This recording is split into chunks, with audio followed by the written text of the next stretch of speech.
Hi ಗುರು, welcome to cinema guru. Elumale ಇದು Tarun Sudhir production ನಿಂದ ಬಂದಿರೋ ರಾಣಾ ಹಾಗೂ ಮಹಾನಟಿ ಖ್ಯಾತಿಯ ಪ್ರಿಯಾಂಕಾ ಆಚಾರ್ ಅವರು ಲೀಡ್ ರೋಲ್ ನಲ್ಲಿ ಆಕ್ಟ್ ಮಾಡಿರೋ ಸಿನಿಮಾ ಹೇಗಿದೆ, ಸಿನಿಮಾದಲ್ಲಿ ನನಗೆ ಏನಿಷ್ಟ ಆಯ್ತು ಹಾಗೂ ಏನಿಷ್ಟ ಆಗಿಲ್ಲ, ಈ ಸಿನಿಮಾ ನಾವು ಕೊಟ್ಟಂತಹ ಟೈಮ್ಗೆ ವರ್ತ್ ಇದೆಯಾ ಅಥವಾ ಇಲ್ವಾ ಅನ್ನೋದನ್ನ ಈ ವಿಡಿಯೋದಲ್ಲಿ ನೋಡೋಣ.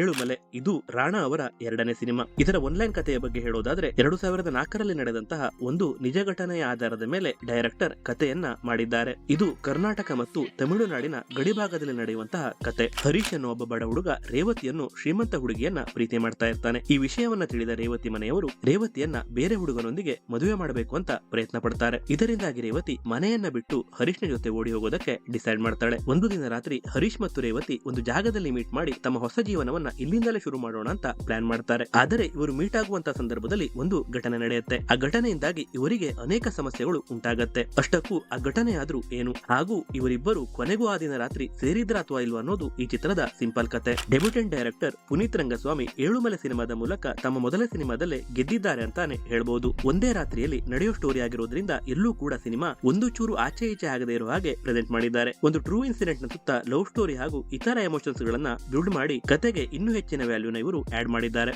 ಕರ್ನಾಟಕ ಮತ್ತು ತಮಿಳುನಾಡಿನ ಗಡಿ ಭಾಗದಲ್ಲಿ ನಡೆಯೋ ಕತೆ ಆಗಿರೋದ್ರಿಂದ ಎರಡು ಭಾಷೆಗಳು ಮಿಕ್ಸ್ ಆಗಿ ಸಿನಿಮಾ ತುಂಬಾನೇ ನ್ಯಾಚುರಲ್ ಆಗಿ ಮೂಡಿ ಬಂದಿದೆ. ಎಮೋಷನಲ್ ಲವ್ ಥ್ರಿಲ್ಲರ್ ಕ್ಯಾಟಗರಿಗೆ ಸೇರೋ ಈ ಸಿನಿಮಾದಲ್ಲಿ ರಾಣಾ ಅವರು ಕತೆಗೆ ಏನು ಬೇಕೋ ಅದನ್ನೆಲ್ಲವನ್ನ ಕೊಟ್ಟಿದ್ದಾರೆ. ಇನ್ಫ್ಯಾಕ್ಟ್ ಅವರ ಹಿಂದಿನ ಏಕಲವ್ಯ ಸಿನಿಮಾಗಿಂತ ಅವರ ಪರ್ಫಾರ್ಮೆನ್ಸ್ ಇಲ್ಲಿ ಇಂಪ್ರೂವ್ ಆಗಿದೆ ಅಂತಾನೆ ಹೇಳ್ಬಹುದು. ಇನ್ನು ಪ್ರಿಯಾಂಕಾ ಆಚಾರ್ ಅವರು ತಮ್ಮ ಪಾತ್ರದಲ್ಲಿ ಸಖತ್ತಾಗಿ ಆಕ್ಟ್ ಮಾಡಿದ್ದಾರೆ. ಇವರ ಮೊದಲ ಸಿನಿಮಾ ಅಂತ ಎಲ್ಲೂ ಕೂಡ ಅನ್ಸೋದೇ ಇಲ್ಲ, ಅಷ್ಟು ಚೆನ್ನಾಗಿ ತಮ್ಮ ಪಾತ್ರವನ್ನ ನಿಭಾಯಿಸಿದ್ದಾರೆ. ಜಗಪತಿ ಬಾಬು ಅವರ ಕ್ಯಾರೆಕ್ಟರ್ ಕೂಡ ಸಖತ್ತಾಗಿದೆ. ಎಲ್ಲರಿಗಿಂತ ನನ್ನನ್ನು ಇಂಪ್ರೆಸ್ ಮಾಡಿದ್ದು ಟಿ.ಎಸ್. ನಾಗಾಭರಣ ಅವರ ಕ್ಯಾರೆಕ್ಟರ್. ಅವರಿಗೂ ಎಕ್ಸ್ಪೀರಿಯನ್ಸ್ ನ ಡೈರೆಕ್ಟರ್ ಅವರು ತುಂಬಾ ಚೆನ್ನಾಗಿ ಯೂಸ್ ಮಾಡಿಕೊಂಡು ಅವರಿಂದ ಸಿನಿಮಾಗೆ ಇನ್ನೂ ಹೆಚ್ಚಿನ ಇಂಪ್ಯಾಕ್ಟ್ ಅನ್ನ ಕೊಡ್ತಿದ್ದಾರೆ. ಡಿ ಇಮಾನ್ ಅವರ ಹಾಡುಗಳು ಹಾಗೂ ಬಿಜಿಎಂ ಮಾತ್ರ ನೆಕ್ಸ್ಟ್ ಲೆವೆಲ್. ಇವು ಸಿನಿಮಾದ ಇಂಪ್ಯಾಕ್ಟ್ ನ ಇನ್ನಷ್ಟು ಹೆಚ್ಚು ಮಾಡಿದೆ ಅಂತಾನೆ ಹೇಳ್ತೀನಿ. ಸಿನಿಮಾಟೋಗ್ರಫಿ ಕೂಡ ಸಖತ್ತಾಗಿದೆ. ಆಲ್ಮೋಸ್ಟ್ ಫುಲ್ ಸಿನಿಮಾ ರಾತ್ರಿಯಲ್ಲೇ ನಡೆಯೋದ್ರಿಂದ ಕ್ಯಾಮರಾಮನ್ ಗೆ ಒಂದು ಅಪ್ರಿಸಿಯೇಷನ್ ಹೋಗಲೇಬೇಕು. ಇನ್ನು ಈ ಸಿನಿಮಾದ ನೆಗೆಟಿವ್ ಗಳ ಬಗ್ಗೆ ಹೇಳೋದಾದ್ರೆ ಕೆಲವೊಂದು ಅನ್ನೆಸರಿ ಸೀನ್ ಗಳನ್ನ ಆಡ್ ಮಾಡಿದ್ದಾರೆ. ಈ ಸೀನ್ ಗಳ ಅವಶ್ಯಕತೆ ಈ ಸಿನಿಮಾಗೆ ಇರ್ಲಿಲ್ಲ ಅಂತ ಅನಿಸ್ತು. ಹಾಗೆ ಅಲ್ಲಲ್ಲಿ ಸಿನಿಮಾ ಸ್ವಲ್ಪ ಲ್ಯಾಗ್ ಆಗಿದ್ದು ನಿಜ, ಆದ್ರೆ ಅದು ಜಾಸ್ತಿ ಸಮಯ ಇರಲ್ಲ. ಸ್ಟೋರಿ ಸ್ಪೀಡ್ ಆಗಿ ಹೋಗೋದ್ರಿಂದ ಅದು ಅಷ್ಟಾಗಿ ಮ್ಯಾಟರ್ ಕೂಡ